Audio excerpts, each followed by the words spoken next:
Not really.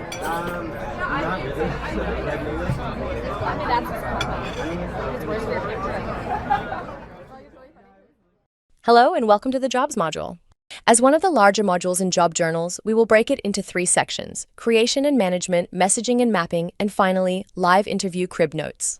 The job record is designed to be a place for you to start by capturing some standard information about a specific job listing. Every job record has its own dedicated journal where you can highlight what has moved it to your shortlist of positions. Then in part 2, you can dig deeper as you develop your message by mapping the job requirements to specific parts of your experience. This does the work of explaining why you are the best possible candidate for the job. And finally, part 3 covers live interview notes. Every job listing has a dedicated journal for your interview notes. There is a lot to unpack there, so we will start with the basics by creating a new job entry record. We'll begin by clicking the round Add button on the upper left. This gives us the new job form where we can type the title of the position. If we have created an entry for the company, it will show up in the drop-down for the company field. We're using Innovate Tech Solutions for this demo. There is a checkbox to make it a favorite, but we'll skip that for now. Now you can enter a name for the job board, and in this case, we will say that we found the listing on the company site and we can copy and paste the URL for the job listing. This ensures that you can keep a link to the original posting as a reference, and the board name and the link will be combined later for us. And then there is a calendar for a posting date and one for when we apply for the position. Of course, there will be a field for the base salary since sometimes the salary range is provided in the listing, and there is a field for any extra perk like a bonus if there is one. And finally, the usual address info. Note that the state and city are used later to open up a map of that location, since knowing what the commute looks like can be important if the job is not completely remote.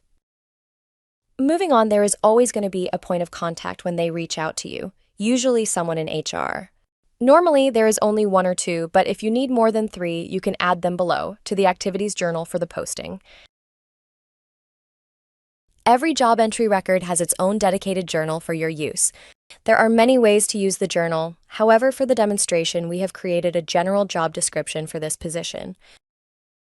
Remember, the person you will speak to may have a dozen positions to fill and will not be thinking only about you. Therefore, a better use of that journal space might be to pull specific sections from the job description, like responsibilities and qualifications, and match them to your experience. Knowing what a company is looking for can help you pair the specific requirements of the position to your experience, and you will score points if you don't make them do all the work. This helps connect the dots for the interviewer as to which parts of your professional journey directly map to the position they are trying to fill. That is what they are hoping to get out of the conversation, and they will appreciate anything you can do that makes their job easier. So, after you have saved those changes, we are out of edit mode and back to the standard view. We can see how the 2 job listing fields have been combined to create a single link that takes us back to the original listing, and how the job location information is used to generate a link to a map view of the location. The job contact block will expand and contract to keep it out of the way when you do not need it, and clicking that link will launch the default app for your browser's Mail To command if you have one configured. And that concludes part 1 of the Jobs module.